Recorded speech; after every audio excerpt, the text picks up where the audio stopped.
Unang-una, walang coattail si Mr. Marcos.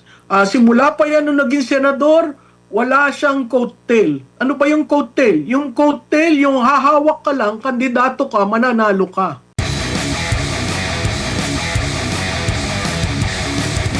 Paano po magkakaroon ng bigat ang kanyang sinasabing meron siya, nakanda siyang mag-endorso kung ganito ang resulta ng kanyang panggobyerno, Prof?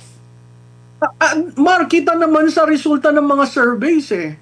Yung NCR, unti-unting nagtitilt, no? Unti-unting nakikita, I guess experiential yan, nakikita ng mga botante, ano ba to? Ano ba itong ginagawa? Kung ito bang aking susundin, mapapaayos ba ang buhay ko? Alam mo, pag tiningnan mo doon sa Philippine Development Plan, ang gusto lang naman ng Pilipino, maayos na buhay, makapagtrabaho, may sweldo siya, matulungan niya, mapag-aral ang mga anak, may pera siya, kung sakaling magkasakit ang pamilya, may pera siya na pambili ng 3 beses na masustansyang pagkain, simple lang, no? Pero kung ganito lang ang serbisyo na ibibigay mo, unique ang Metro Manila kasi ito yung capital, no? At dito, media center. At dito talagang it's very hard to please voters. Pero makikita mo nagtitilt. So yung sinasabi mo may endorsement, unang-una walang coattail si Mr. Marcos. Simula pa yan nung naging senador, wala siyang coattail. Ano ba yung coattail? Yung coattail, yung hahawak ka lang, kandidato ka, mananalo ka. Magmula ng tumakbo siyang senador, hindi umangat ang kanyang total number of votes nung nagre-elect. In fact, yung base vote ng isang Marcos is roughly around 12 million. Tumaas lang yon ng 15 million nung si Senator Marcos ang tumakbo. So siya mismo, wala siyang coattail. At makikita natin kung i-disaggregate nyo ang data ng 2022, hindi totoo na ang nagpapanalo sa kay BP Inday ay siya. Ang totoo, si BP Inday, ang malaking naitulong para sa kanya manalo. Hindi ba siya ang linigawan? Kung malakas kayo, hindi kayo manliligaw ng isang taong taga Mindanao. So, saan mo kukunin yung endorsement? Hindi ko alam. Siguro yung endorsement pwedeng associated sa makinarya, sa COMELEC, sa pondong pampolitikal, itong budget na papasok. Maraming paraan, pero yung actually tatayo ka at endorse ka at immediately ang taong bayan iboboto ka. Sa tingin ko nagkakamali sila dyan sa kanilang pag-a-analyze ng endorsement factor ni Mr. Marcos. Opo. Dito tayo sa impeachment naman, Prof, no? Ano ba ang nakita ninyo sa pinaka-latest na trial kung saan nagkaroon ng hostile witness ang prosecution sa katauhan ng dating disbursement officer ng OVP na si Gina Acosta po? Well, alam mo, Admar, wala ka masyadong makukuha kay Miss Acosta kasi sinasabi lang niya ano ang nangyari, 'di ba? Ano nangyari? Bakit general? Kasi general ang sinabi na ilagay. Makikita mo sumusunod siya sa utos. Pagkatapos tama rin naman dahil wala naman siyang intelligence know-how. Paano siya maglalagay doon ng specific? So yung specific nanggaling doon sa intelligence officer ni VP. Pangalawan sinabi niya, sinabi sa kanya, encash na, pumunta siya doon, nag-encash siya, linipit niya sa bag.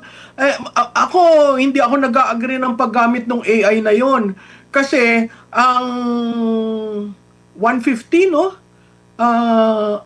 Magkano nga yung total na una? It's 150, right?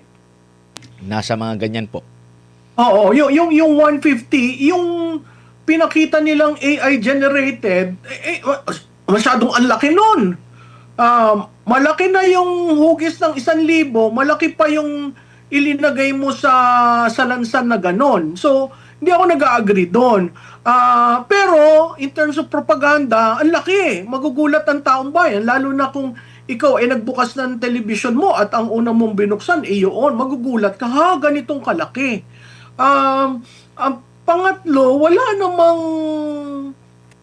namang sinabi na binulsa ni BP yung pondo. Nagpakatotoo siya na in-encash namin yung pondo tapos linagay namin sa 5 maitim na bag at yun na, binigay na kay security officer si Nolasco, si La La Chica. Apo. Oo. Ay kung ako rin, kung ikaw rin, kung may ganong kalaking pondo, hindi ba ibibigay mo yun sa security? Hindi ikaw ang hahawak nun. Kasi nakakatakot pag nawala yon. Ikaw yung responsible custodian officer. Hindi ko lang gusto yung pananalita ni Ligutan na parang ang pagtatanong tinatakot si Miss Acosta, no? At ang gusto niya conclusion kaagad. Tama lang na nag-oppose yung defense kasi sino ba ang nagsabi sa yung i-encash mo? Sino ba ang nagsabi sa yung ilagay sa bag?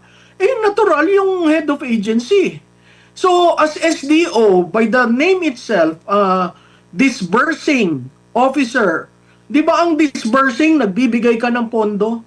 Disbursing. So, kung sinabi ng head of agency sa disbursing officer, ibigay mo kay La Chica, ibibigay mo yon. Anong mali doon? Opo. So parte na Diba? yun ng pag-disburse niya na sinabi niya na ayon naman sa Joint Memorandum Circular bilang disbursement officer, bahagi yun. So Oo. tama yung sinabi ni Acosta po, Prof, na bahagi yun ng kanyang pag-disburse at sinabi rin niya doon na hindi naman pwede ako yung akyat ng bundok. Wala akong sariling security. Ako Oo. makikipag-usap sa mga taong hihingan ko ng mga information. At saka, Admar, my goodness, if you look at Miss Acosta, she's a very simple lady.